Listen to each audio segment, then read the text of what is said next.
So if I were to ask the class for a raise of hands about how many of you guys have heard about Psychonauts, I'm sure not too many hands would come up. And honestly, do you mean the video game or? no, alright, I'm gonna keep going. Damn, you lost me. Right? Can I start that over? Question. Sorry, keep going.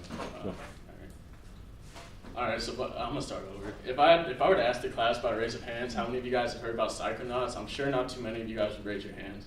And honestly, I was the same way before doing this project. I didn't really have too much of a prior knowledge on them.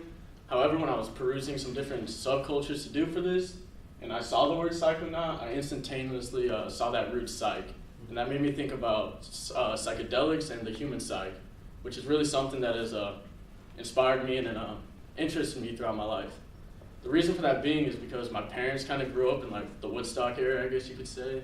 So in return, I listened to a lot of the music from that era, and then I grew a love for that music, and that love for that music grew into an interest for the artists behind the music.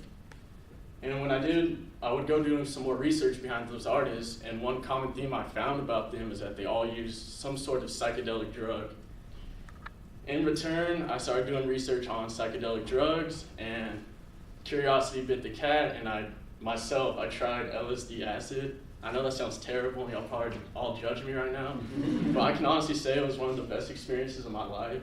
I only did a micro dosage with my girlfriend, but it opened up my mind to so many different things.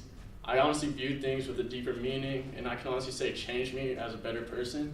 So that's why I decided to do my presentation on the Psychonaut community. Alright, so today I'll be discussing the origins of Psychonauts, beliefs and methodologies of Psychonauts, and important Psychonaut figures in the community.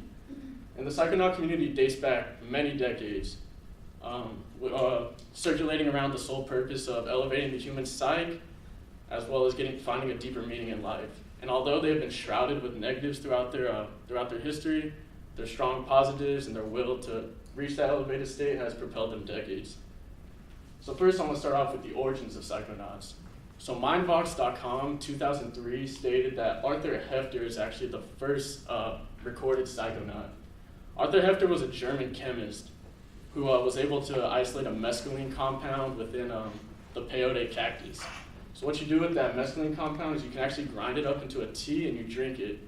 And he was the first person to do that, and he would go on to record the data, experiment on himself, which were the first documented trips, I guess you could say.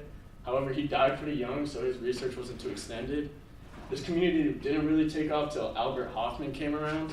Albert Hofmann was also a chemist who introduced the world to LSD acid, I guess you could say. When he was researching this, he was actually looking for a compound to act as a respiratory or a cardiovascular stimulant. But when it didn't work for that, he would shelf it for 5 years. He'd go back to it 5 years later, and when he was messing around with it, the story says that he got some on his fingertips, and he would take his fingertips to his mouth. An hour later, he was tripping on acid, first time ever. And it blew his mind, obviously, nobody had ever experienced something like that. So he would go on to perfect it, research more about it, and sooner or later get into the hands of the youth, in the hands of the college kids, and that's when the Psychonaut movement would really take off. So then I want to discuss some beliefs and some methodologies about Psychonauts.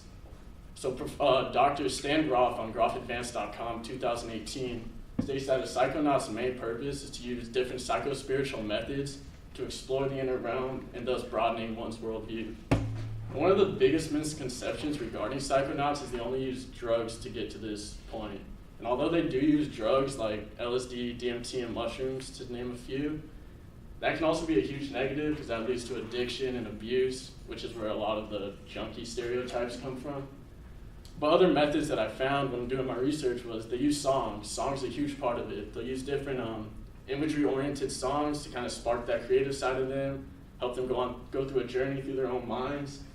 Another one that I saw was sleep deprivation and fasting, which is kind of a way to deprive your body of essentials that they need in order to play tricks on your mind and kind of recreate the same effects of drugs without using the drugs. I also saw meditation.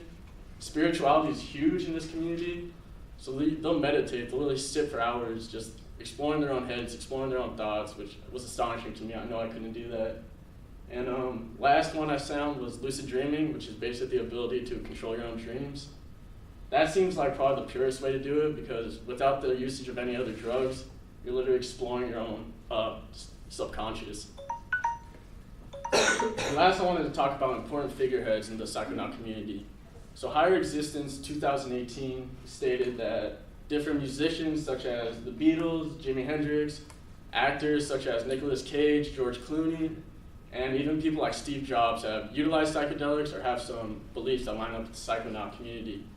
I believe this reason is being because of the creative aspect of it.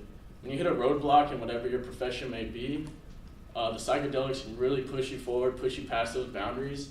And all of these guys even stated that it was an important turning point in their lives where they were changed and opened up to other things that would help them perfect their craft later on.